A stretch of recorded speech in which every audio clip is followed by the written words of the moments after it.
What's going on, peoples? All right. Happy Monday. Happy Monday. So sorry for missing last week. So today I am having a great conversation with the lovely Miss Riss. Had a dope podcast conversation with her, I believe, about a couple weeks ago, and we're releasing the episode tomorrow. So today we're going to be talking about, what she liked about the conversation, just a little bit of back and forth, a little bit of feedback as well too, and what's going to be in anticipation for this for this podcast. So the podcast with Miss Riss is going to be released tomorrow, 9 p.m. Eastern Standard Time. So, all right. So, boom. All right, let's get her in here. Boom. All right.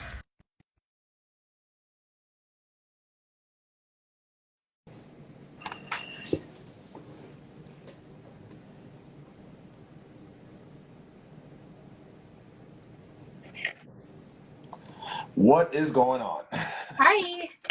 How are you? I'm peachy. Good. I guess we'll wait a couple. I don't even really do lives like this, but guess we'll wait a couple until the floodgates open. How's your day been? It's been okay. Yeah. It was a Monday. Why just okay? I just didn't get the things done that I needed to, so then I was frustrated. But it's Yeah, don't you hate that? Yes. Especially when you have other things that happens and it's no, I wanted this thing to happen, the thing that did happen to me can happen later. But it's life at the end of the day. So all right, so let's just wait a couple more seconds. I think we should be good for now. All right, cool. All right. So, number one, I want to say thank you so much for coming onto my podcast. Well, coming onto my live. And also on top of that, thank you so much for coming onto my podcast as well. It was an honor. And I must thank you also because I've actually gotten about, give or take, about 150 followers because of you. Hey. So I appreciate the love. So yeah, I mean, I guess my first question is, what are your initial thoughts about our conversation? How do you think it went? I'm always, looking for feedback and also criticism as well too, and to see how else I can always, I guess push the envelope forward and also push the conversation forward as well too. Yeah. So go right ahead. No, I thought the podcast was really good. We just flowed the entire time. We didn't have to stop or neither of us messed up or anything. So it was really fluid, which I feel makes for a good podcast. I feel like you're really good at hosting. You're really good at asking engaging questions. Thank you, appreciate it. Because I was hopefully he asked me good questions where I can give a long-winded answer. Yeah. Have you gotten that before? Was that your how many podcasts have you done? I like 5. 5. Okay, so out of the 5 podcasts you've done, what do you think happens when you have these certain conversations with people that it doesn't get as engaging, or the conversation doesn't get as fruitful? What do you think happens? I just feel the host doesn't really know the right questions to ask, or sometimes they haven't really done their research on who they're interviewing. Mm-hmm. So then they ask really generic questions, or you just have someone that's scared to talk and open up, you know what I mean? So they might be really short and not elaborate too much. And my thing is the opposite. I'm let me remember that I'm on camera and shut up sometimes. Because I can get really comfortable and then forget I'm on camera. No, I got it. Definitely. I think what was one of the, I guess the most important parts do you think of the conversation that we have? I want to say necessarily most jarring, but what do you think was the most, what was one of the moments within that conversation that stuck out to you the most? How about that? Probably just asking me advice for other models. I feel because that's the one thing that I get asked the most is advice for other models. And I'm never super not that I'm gatekeeping or holding anything from girls. I just sometimes don't feel like I'm qualified enough to give people advice. So when people ask me, then I feel like the only time I give advice is when it's like asked of me. Like I don't outwardly just like, hey, this is how you do stuff. So I feel like people watching, as far as women watching, they'll like any segment where I talked on like how to do this, how to run this on your own. And for me, like, because I'm an independent model, sometimes I'm scared to speak on modeling and the entire industry because I'm like, well, I'm navigating this on my own with one agent. I'm not in the know with like the agency world and like, so there's like levels to it, you know? So I feel like I can speak on the Miami level, like what I've mastered here. Yeah, now I'm just rambling, so I don't know if I answered No, the it's all good. question. It's all good. It's all good. So, so my question is this: like, you say that like you feel like you're quote unquote not qualified, and you said you're just one person, but you're not just any one person. Like, you about first of all, my girl Riss, my friend Riss is about to hit 1 million followers, right? So, like, talk to her nice, all right? You gotta talk to her nice. She's about to hit 1 million. So obviously, you have almost a million followers that at least follow you and follow your creed somehow. So if you have that many people who follow you that actually love what you do, like, wouldn't you think that you would be qualified? Well, I tread carefully because I know what the model and the fashion industry thinks of influencers. Mm-hmm. And I don't call myself an influencer, and because I don't think that I influence people to do like certain actions. I think I more so like inspire people, like I'm I aspirational to see. watch. Um, so when I say I don't think I'm like qualified is because I do content creation and I do modeling, but I don't think I'm a master at either one. I'm just really good at both. Mm-hmm. But I'm always like I like to respect the people in the industry that have been in the industry longer than me and who have more experience. So like I've been really privileged and blessed when it comes to modeling, but I've still only been doing it for like 4 years. And there's like I said, there's so many levels to modeling, and there's girls that have been doing this since they were 15. They've No, modeled of all around course. the world. So I always have to remember, like, because sometimes people will like keep feeding my ego, like, you're such a great model. And I'm like, yeah, but at the same time, like, there's levels Mm-hmm. to it. And I think I'm really good at in my bubble. But I always try to like make sure to not step on toes of like the masters, like the master content creators, the master models. So who would be those master content creators? Content creators, Like oh the god, masters there's you're so talking about many. as far as like having the respect, like, who, I mean, I'm ignorant, so like, Yeah, like what like who are you referring to? I think in my wheelhouse of the people that I follow, I would consider someone like Virginia Sandhouse or like Cindy Prado or Oh Mare wow, man, Bear. she's OG. Yeah, Cindy Okay, Prado. now I remember her. Yeah. She's been doing it for like at least 10 years at least. Mm-hmm. Mm-hmm. She's got like 3.8 million followers and all of her content is incredible. Yeah. And she is like a true content creator because the content she creates converts to sales for these brands, and she has a committed, dedicated audience. So there's so many levels to like being good because a lot of people just see someone's numbers or like see how good their content is and think that, oh my god, she's great, she's a master. But there's so many layers to it. Like, well, does her content actually convert for the brands that she's posting for? Does her modeling actually convert into sales for the business? Things like that. So for me, I think I've done really well and I've done a lot being an independent model, but there's so much more. Like the industry is so much bigger than even what I've like scraped the surface of. So I always try to like respect the people that have been in it longer than I have.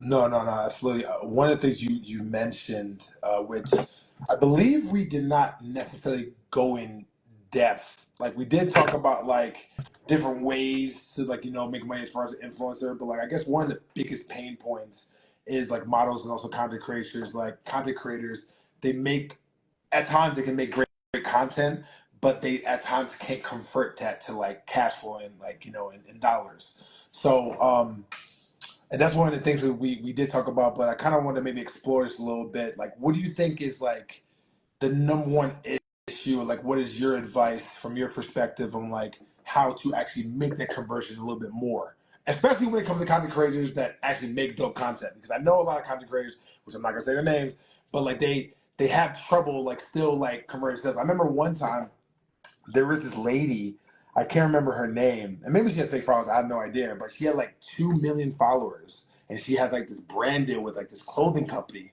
and she only made like 3 sales. Like, so I'm like, I don't know, like, you know, what do you think? What was that? You know, why did that happen, and why does that happen to like major other content creators? Yeah, I think the best part is like to really know your analytics and know your audience, because some, like, not everything is as it appears. So some person may be creating really classy, like brand friendly content and have 3 million followers, but what you don't know, and this happens a lot in Miami, what you don't know is she blew up 4 years ago for doing something totally different, maybe super risky, off the wall content, and she got young boy followers, or she got like old creepy guy followers, or whatever the case, Yeah, no, I and then got you. she just rebranded. So it's like the due diligence of the creator and the brand to like actually know who the audience is. And I think nowadays brands and companies are like valuing your engagement and your audience more so than like your followers. So for me, I have a really large following count, but that doesn't like make me like, oh yeah, I'm great, I'm good, because I'm more so concerned about my audience. Like, do they reply to my post when I post? Do they comment back when I ask questions on my story? Are they engaged? Like, are people actually clicking my links? Are people actually answering the questions I pose on my platforms? Because then that's how you can gauge like if people give a shit, like if you actually have an audience that's watching and is influenced or moved by your content in some way. And I think that's why brand deals are becoming harder and harder, because in the beginning it was new and they didn't know how to judge like what creators were worth. So I feel like now it's getting better, but people have to understand, like, for me, for instance, I have a high male following, so, but I also have a really engaged female following. It's not as high as my male following, but my females are very engaged. So I go into dealing with brands knowing my analytics and knowing like, okay, I probably couldn't convert this amount of sales, but then on another platform, I have a lot of female followers. So content for a female based brand would be higher priced on that platform, because I'm like, Got okay, it. well, this platform I have a lot. And so like some people, they can promote brand or like gender friendly brands, something that anyone can purchase.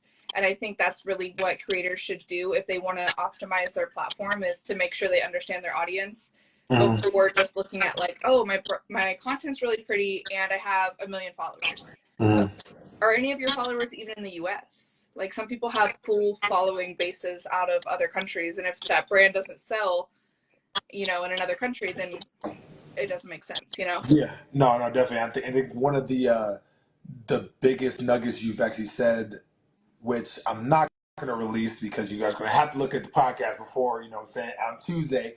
But you definitely did highlight, even though you have a lot of male followers, it actually brings up to your benefit, honestly, because of what is going to be said on the podcast. But anyways, I have a quick question. So when it comes to metrics, right, with your following, also like your analytics, what is the one metric of your analytics that is the most important? And also, what do you think is the metric that is actually the most overlooked? I don't know if I'm the best person to answer this, because I was Well, just within no. Okay, so I'm asking you this question. I'm talking about within you, Risk. Like, as far as okay. like, yeah, not like just like I'm right now. I'm pretty much trying to find out is from your perspective of Okay. like your business. So yeah, I'm just now starting to pay attention to my analytics more, Okay. because I'm not like a numbers person, so I would avoid the analytics and I would just try to make everything cute. So now I'm actually paying attention to my analytics a lot more, just to make sure everything I do is making sense and making the most of my time. But anyways, I think I think the most important to people at the moment would be like reach. Okay. They want to know how much, because some people, Instagram's very weird now with the new algorithms, and AI is like flagging a lot of content. Mm-hmm. And so some people, your account can be like secretly shadow banned and you don't even know. So your stuff's not reaching anyone that's not following you. Mm. So it's really important to have a really good reach, because some people, they have a small following count, but their stuff is consistently reaching millions of people. Those are the people that are popping up on your explore page. But then maybe, for instance, my page, I got 3 flags on content. They're not showing me to anyone. So when you come to my page, like, wow, this girl's stuff looks awesome. But maybe you never see me on the explore page because I have like these secret flags on my page. So I think reach is most important for brands because anyone can go viral and anyone can be discovered on the explore page. So working with a huge creator doesn't always mean that it's going to get seen by a lot of people. Like, having a bigger reach is more so important than having a big following. And then I think the other one would be comments. People want to know that people are commenting on your stuff.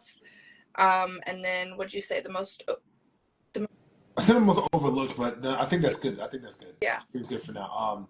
Speaking of comments, yeah, like when I posted on the Convos with Bishop, and I hope you guys follow Convos with Bishop as well too. Oh, I'm gonna tag it. Oh yeah, please, yeah. I was trying to see if I could tag it, but I didn't know how to. Appreciate you, man. Like, there's a lot of haters out here. Like, yo. I just, so I was like, I kind of want to like, take the gloves off a little bit because like I've gotten a little bit of like a glimpse of like, cause I do have like a lot of followers, but I feel like with you, like your engagement, obviously, because of what you do and everything else too, and like your power is obviously, tremendous. And like, I got like a taste of it, honestly, like when we collab with each other and like, there was like a few like hateful comments and just people just saying like, just really bad shit. So like, I guess as a brand and just as a human being, like, like how do you deal with that? And you can't just say, "Oh, I just bully it," because you just say in the podcast, "Oh, I just bully it." Wait, no, you got like, just what I mean, like, let me know. I've actually gotten really lucky in that sense. Really? Most creators, I feel like, go in at some point they either get canceled or they just have like a lot of unnecessary hate. For me, I feel like what I get is from men. Like I rarely ever have women say anything rude to me. Oh, wow. Okay. And anything men say just like rolls off my back. Like, I really don't take it too seriously. And most of the hate I get is normally trying to like slut shame me or like calling me fat in some way, shape, or form. And neither of those faze me because I'm like, bro, you don't know me. Like, I'm not dating you. I'm not going home to your mom. Like, I don't care about your opinion. So that part has been really easy for me, but I do have tough skin. So I don't mind when people talk about, like, I don't care that people like slut shame me because they do see a lot of skin on my page. Like, okay, I live in Miami, I model, I wear bikinis. So if that's the conclusion you're going to jump to, then I can't control that and I don't really care. And my body, no matter how much clothes I wear, my body is always going to be perceived as sexual or sensual. And that's all curvy women across the board. So I can't run from people assuming that I'm promiscuous or something. And I'm not going to act like a nun to get people to think I'm modest. Like, I just don't care. And then when it comes to like people criticizing my body, I don't care about that. Like, the only time I care when it comes to hate comments is when someone tries to take my words, say they try to take my words from a live or one of my YouTube videos and then twist it and then talk about my character. Then like that's where I would get upset. But I feel like I've done a good job at mastering how to be on the internet and how to be really open while not being open. Like, I still keep lots of my life private. So I feel like I've mastered the balance of like being online, being on every platform, talking and showing what my life, but like also keeping a lot of things very personal to me. Because I know if I post certain things like a loved one or my family or something like that and they start getting comments about them, now I'm gonna be mad. Yeah. Like, I don't really care if you comment about me, but like, don't comment about my people. And then if I do get really nasty comments, like sometimes they're like really nasty, just like sexually gross, I just delete them or block the person. Like, if a guy is consistently leaving nasty comments, I just block them. But normally, it is frustrating because I do work with brands and brands read all of it. So I have to wake up every morning and read all of my comments on every platform to delete nasty ones. So that's a little annoying. Yeah, I got you. Well, you did say that you are not necessarily a master when it comes to content creation and also modeling, but you're a master as far as like what you just spoke about. So there you go. You know, you definitely have your expertise there.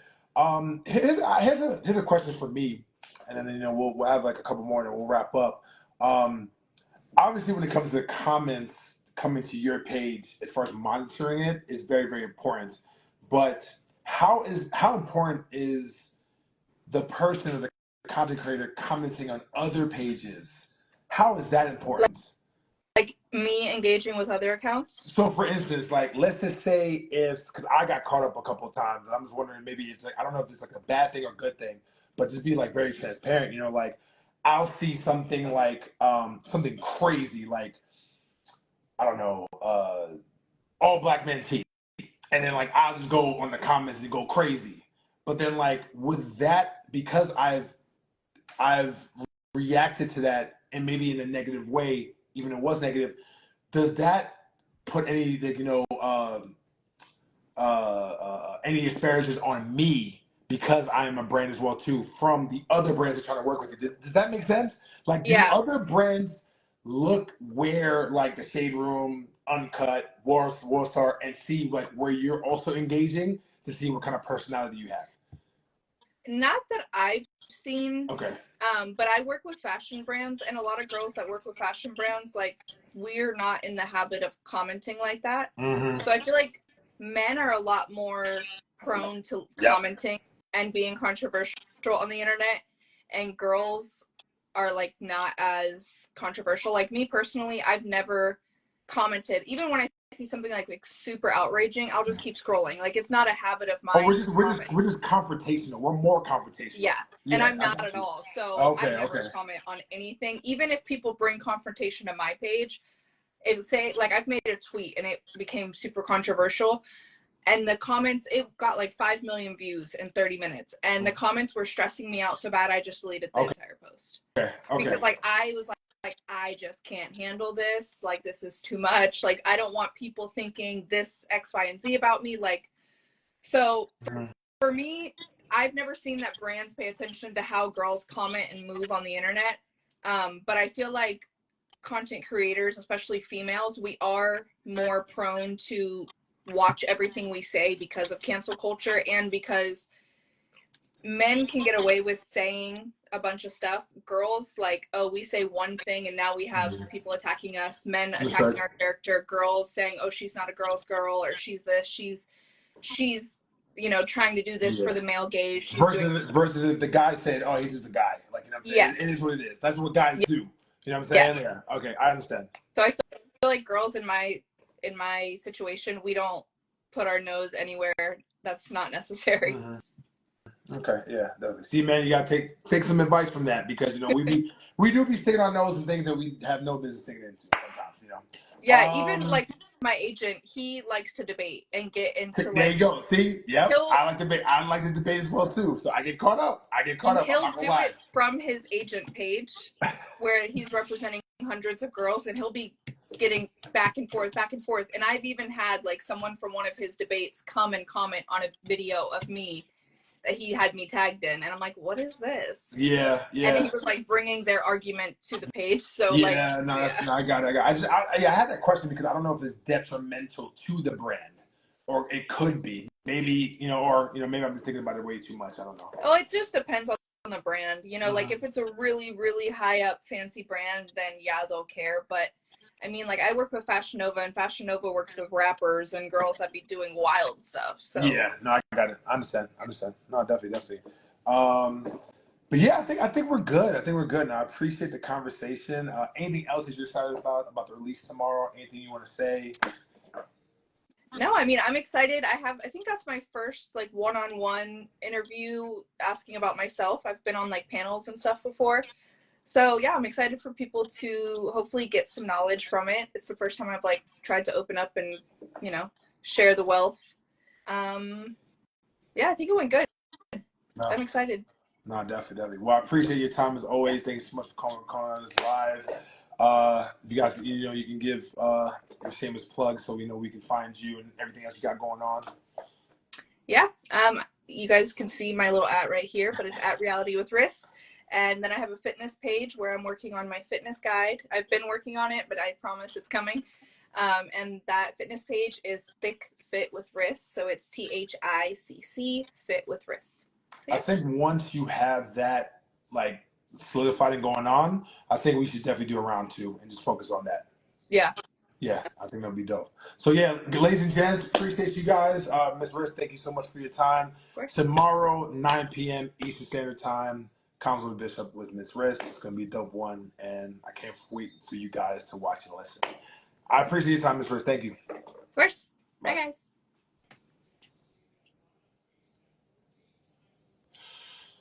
All right, that is it. That is it. So I appreciate everybody for listening in and tuning in, and yeah, thank you guys.